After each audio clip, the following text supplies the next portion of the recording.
Yes, good morning dear friends, let us continue with the discussion on AS7। देखो इसके पहले दो lectures में अपन लोगों ने ये देखा कि कॉन्ट्रैक्ट रेवेन्यू क्या रहता, कॉन्ट्रैक्ट एक्सपेंसेस क्या रहता और कॉन्ट्रैक्ट प्रॉफिट किस तरीके से निकलता है। Of course contract profit is what, contract profit is equal to contract revenue multiplied by percentage completion minus contract cost would be your contract profit. फिर इसके बाद में अपन लोग ने एक और पॉइंट ये देखा था कि जब भी आपको लगता है कि contract cost would exceed the contract revenue, I repeat, whenever you feel that the contract cost would be exceeding the contract revenue, you need to provide a provision for the losses। मतलब losses के लिए अपने को provision करना चाहिए। आइए अब अपन लोग देखते हैं एग्जाम्पल नंबर 3। देखो एग्जाम्पल नंबर 3 में क्या दिया हुआ है, कॉन्ट्रैक्ट प्राइस। कॉन्ट्रैक्ट प्राइस कितना दिया हुआ है, 600। उसके बाद में कॉस्ट इंकर्ड कितना है, कॉस्ट इंकर्ड है 390। उसके बाद में एस्टिमेटेड कॉस्ट कितना है, एस्टिमेटेड कॉस्ट है 260। आप देख रहे होंगे, देखो 390 और 260 मतलब ये कितना हो गया 650। मतलब अपनी कॉन्ट्रैक्ट कॉस्ट हो गई 650 और कॉन्ट्रैक्ट प्राइस या फिर रेवेन्यू अपन लोगों को जो टोटल मिलने वाला है वो कितना है, अपने को रेवेन्यू मिल रहा है 600 और अपन लोगों को कॉन्ट्रैक्ट कॉस्ट मिल रहा है 650। मतलब अपना रेवेन्यू हो गया 600 और कॉस्ट हो गया अपन लोगों का 650।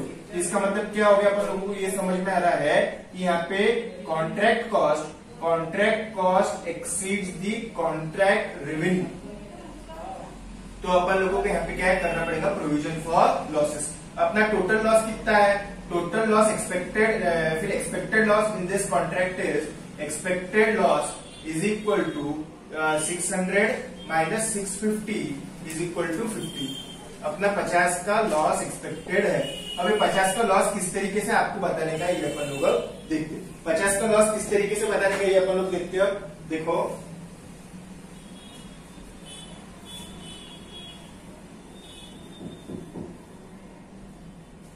देखो अपना पहले अपन निकालेंगे।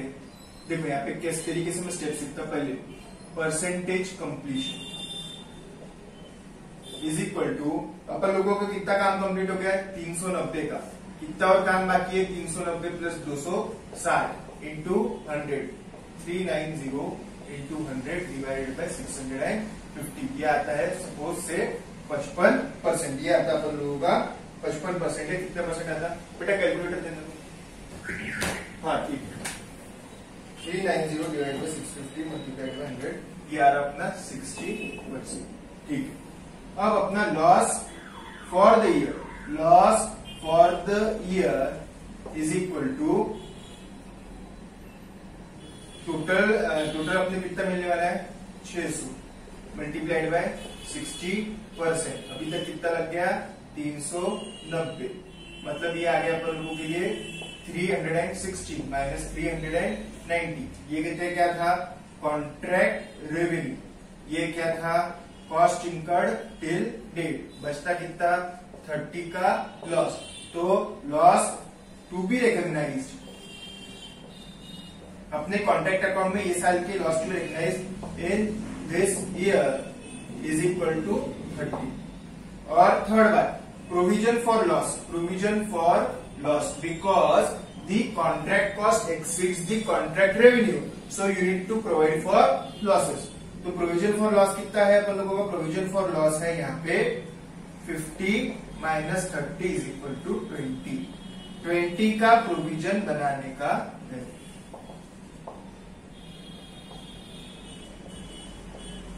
समझ में आ रहा है कि आप लोगों को 20 का अपन लोगों का प्रोविजन बनाने का है।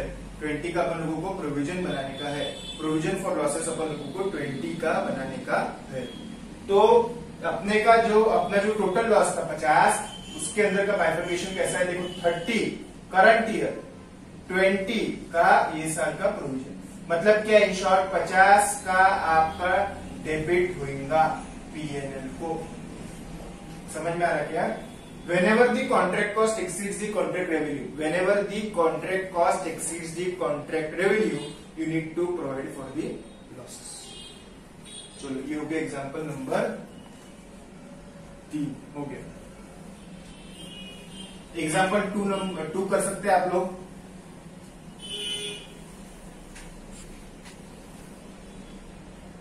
ठीक है, उसके बाद में अपन लोगों का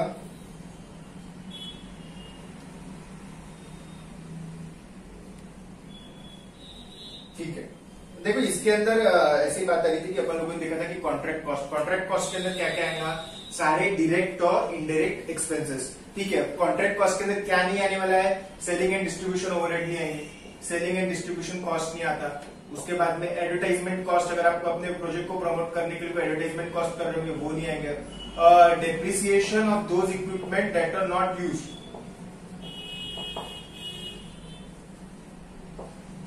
नॉट यूज्ड इन कॉन्ट्रैक्ट। मेरे यहाँ पे बहुत सारे मशीनरी है, लेकिन उसमें की सिर्फ 10 मशीनरी मैंने इस्तेमाल करी है कॉन्ट्रैक्ट को अंडरटेक करने के लिए, तो सिर्फ मेरा 10 मशीनरी का ही डेप्रिसिएशन आएगा।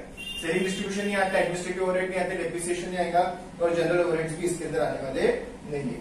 ठीक है, ये देखो यहाँ पे दिया हुआ है point number 3, page number 1.26, cost that cannot be attributed to the contract activity or cannot be allocated to a contract, जो एलोकेट ही नहीं कर सकते। एलोकेट क्यों नहीं कर सकते, क्योंकि इसके अंदर इस्तेमाल ही नहीं किया, तो एलोकेट नहीं कर सकते, उसको फिर अपन लोग इसके अंदर लेने वाले नहीं है।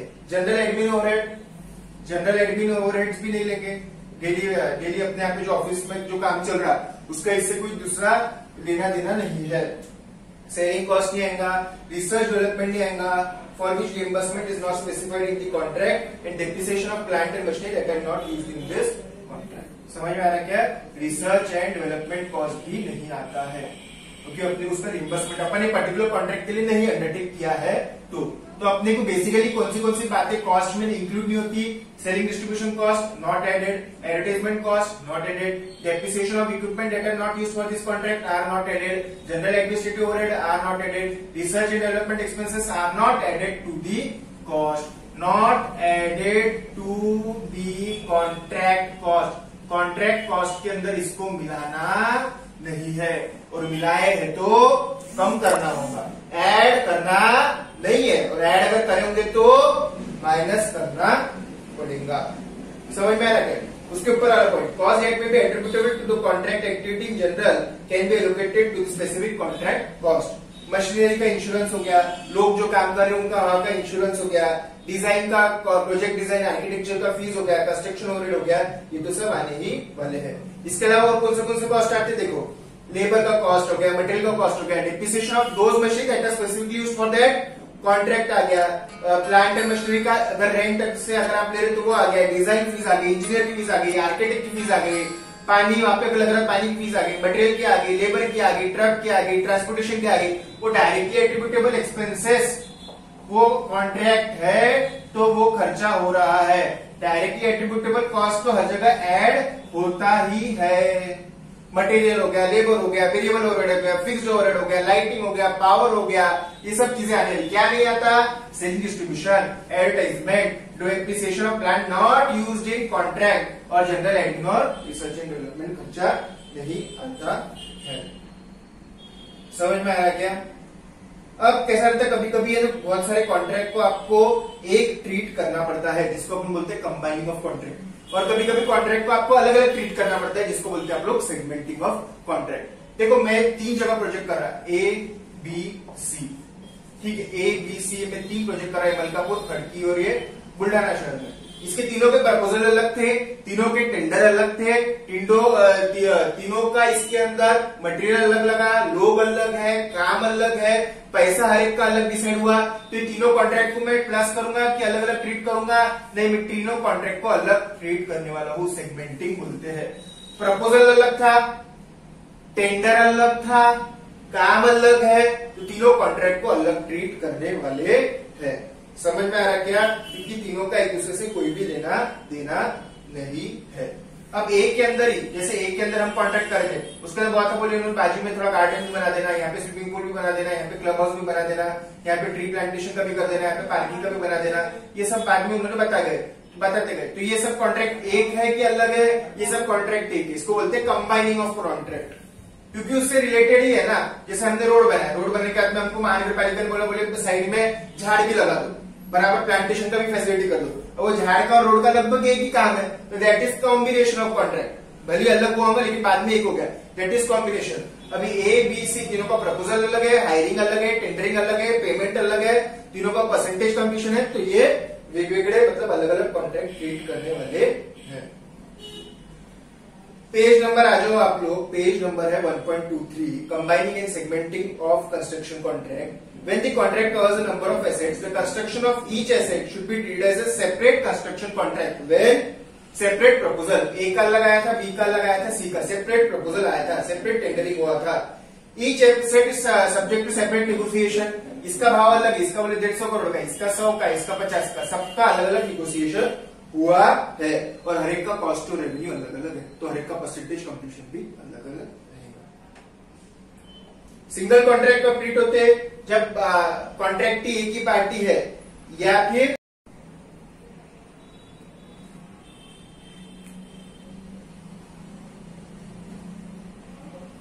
Yes. Good morning dear friends, let us continue with the discussion on AS7 construction contract. देखो combining and segmenting of contract करके पार्ट आता है इसके अंदर AS7 के अंदर. उसके अंदर कैसा रहता है मालूम है क्या कि देखो कभी कभी ना आप लोगों को you need to treat the contracts differently and in some time you need to combine the contracts. ठीक है, at times you need to treat the contract differently and at times you need to combine the contracts. Differently कब treat होगा? जब हर एक contract के लिए separate negotiation हुआ है. सेपरेट निगोसिएशन मतलब हर एक का भाव अलग अलग हुआ है, हर एक कॉन्ट्रैक्ट का सेपरेट प्रपोजल हुआ है, सेपरेट प्रपोजल हुआ है, सेपरेट टेंडरिंग हुआ है, सेपरेट एप्लीकेशन हुआ है, सेपरेट निगोसिएशन हुआ है और हर कॉन्ट्रैक्ट का रेवेन्यू और एक्सपेंसेस आप लोग डिफाइन कर सकते हैं, अलग अलग बता सकते हैं. क्या ए कॉन्ट्रैक्ट का 150 करोड़ का, बी कॉन्ट्रैक्ट का 100 करोड़ का, सी कॉन्ट्रैक्ट का रेवेन्यू अलग, एक्सपेंसेस अलग. हर कॉन्ट्रैक्ट का सेपरेट निगोसिएशन, सेपरेट प्रपोजल और सेपरेट रेवेन्यू एक्सपेंसेस रहा तो वो कॉन्ट्रैक्ट्स को आपको सेपरेट ट्रीट करना पड़ेगा. सेगमेंट करना पड़ेगा मतलब सेपरेट ट्रीट करना पड़ेगा. वो आप लोगों को कॉन्ट्रैक्ट को सेपरेट ट्रीट करना पड़ेगा. अब कंबाइन कब करना पड़ता? वेरियस कॉन्ट्रैक्ट को कंबाइन कब करना पड़ता? जब सबके लिए कुल मिला के निगोसिएशन एक ही हुआ है, ओनली वन निगोसिएशन. सब कॉन्ट्रैक्ट जो है वो इंटर रिलेटेड है. जैसे ये किया, फर्स्ट फ्लोर बनाया तो सेकंड फ्लोर बनाया, ऐसा फर्स्ट फ्लोर सेकंड फ्लोर, मतलब कॉन्ट्रैक्ट पूरे रिलेटेड है. जैसे हमने एक ए नाम की बिल्डिंग बनाई, उसके साथ में यहाँ पे बोले पार्किंग स्पेस बना दो, गार्डन बना दो, मंदिर बना दो और क्लब हाउस बना दो. अब ये गार्डन, मंदिर, क्लब हाउस ये इनफैक्ट क्या है? ये सब एक ही कॉन्ट्रैक्ट के पार्ट है जो कि है ए. तो सेपरेट निगोसिएशन नहीं हुआ, एक ही इसमें निगोसिएशन हुआ है. सब कॉन्ट्रैक्ट इंटर रिलेटेड है और हर एक का रेवेन्यू एक्सपेंसेस आप अलग अलग नहीं बता सकते हैं, मतलब कॉम्बिनेशन ही है. इंटर रिलेटेड है, एक से दूसरे सब रिलेटेड है. एक का रेवेन्यू दूसरे के रेवेन्यू के ऊपर डिपेंडेंट है. जैसे ये करा तो इसके पैसे मिलेंगे, इसके पैसे मिलेंगे, इसके पैसे मिलेंगे. समझ में आ रहा ना? पहले ये करेंगे जब ये सब चीजें बना पाएंगे ना, मतलब ये आपका बैकग्राउंड हो गया. ये करे तो वो होगा, वो करे तो ये होगा. ये सारे इंटर रिलेटेड है, सबके लिए अलग अलग निगोसिएशन नहीं हुए हुआ है. समझ में आ रहा है? तो आप उसको कैसे ट्रीट करते हैं? आप उसको सिंगल कॉन्ट्रैक्ट ही ट्रीट करते हैं. Group of contract is negotiated as a single package, मतलब एक ही निगोसिएशन हुआ है, सबके सब इंटर रिलेटेड है और उनका ओवरऑल प्रॉफिट मार्जिन एक ही है. मतलब कैसे? आप जैसे हमने 100 करोड़ को ये किया, बोले अभी 4 चीजें बनाने के लिए क्या लेंगे? बोले 2 करोड़ और ऐड कर दो, 102 करोड़ में पूरा कर देते हैं. मतलब क्या एडिशनल बोला, लेकिन वो सब जो एडिशनल भी कर जाए वो एक ही है और सारे के सारे कॉन्ट्रैक्ट आप लोग कंटिन्यूअस सीक्वेंस में कर डाले. जैसे पहले मंदिर गार्डन बना के रख देंगे कि पहले बिल्डिंग बनाएंगे, अरे बाबा पहले बिल्डिंग बनाएंगे बाद में मंदिर गार्डन क्लब हाउस पार्किंग, तो रिमाइंडर वाली चीजें हैं. तो अगर सेपरेट निगोसिएशन है, जैसे 3 बिल्डिंग है हमारी ए बी सी, ये मलकापुर में है, ये खड़की में है और ये जटरापेट में है. तीनों का आपस में कोई लेना देना, तीनों का कॉन्ट्रैक्ट अलग है, तीनों का निगोसिएशन अलग है, तीनों का प्राइस अलग है, तीनों का रेवेन्यू अलग है, तीनों का एक्सपेंसेस अलग है. तो ये सेगमेंटिंग अलग अलग अलग अलग अलग. ये एक बिल्डिंग के साथ में ये भी बना दो, वो भी बना दो. जैसे रोड बना रहे तो बीच में बोले डिवाइडर डाल के बोले यहाँ पे प्लांटिंग का कर देना, तो ये सिंगल ही कॉन्ट्रैक्ट ट्रीट किया जाता है. ठीक है.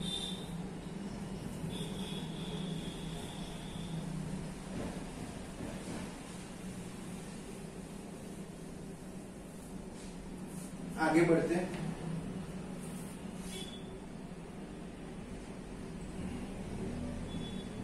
आपको डिस्क्लोजर्स जो अपने को देने के रहते हैं AS7 के अंदर, वो क्या क्या देने के. देखो डिस्क्लोजर्स दिया हुआ है यहाँ पे पेज नंबर 1.27. ये टोटल रेवेन्यू कितना है, ठीक है, उस टोटल रेवेन्यू का ये साल कितना अपन लोग रिकग्नाइज करने वाले. देखो टोटल रेवेन्यू देता 100 करोड़, उसका सपोज 20% ये साल कंप्लीट हो गया, तो ये साल कितना रिकग्नाइज करते हैं? 100 करोड़ का 20% मतलब 20 crore. Method use to determine, आप कंप्लीटेड कॉन्ट्रैक्ट वाला मेथड ले रहे हैं कि परसेंटेज कंप्लीशन वाला मेथड ले रहे हैं। भले अकाउंट बोलता हूँ कंप्लीटेड कॉन्ट्रैक्ट और परसेंटेज कंप्लीशन, लेकिन इनकम टैक्स के हिसाब से परसेंटेज कंप्लीशन मेथड ही अलाउड है।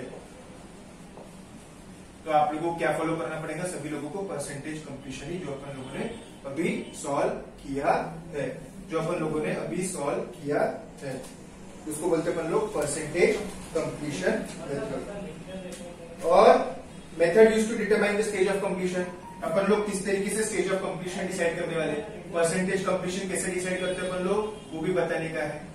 अपन क्या करते हैं, अभी का वर्क डिवाइडेड बाय अभी का वर्क प्लस फ्यूचर वर्क।